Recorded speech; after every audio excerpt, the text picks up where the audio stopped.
देवी सर्वभूतेषु विष्णुमायेति शब्दिता नमस्तस्यै नमस्तस्यै नमस्तस्यै नमो नमः।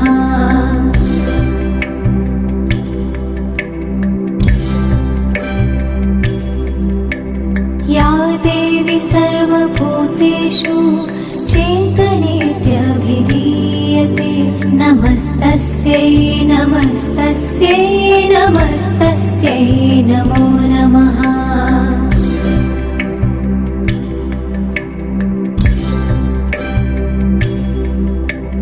या देवी सर्वभूतेषु बुद्धिरूपेण संस्थिता नमस्तस्यै नमस्तस्यै नमस्तस्यै नमो नमः।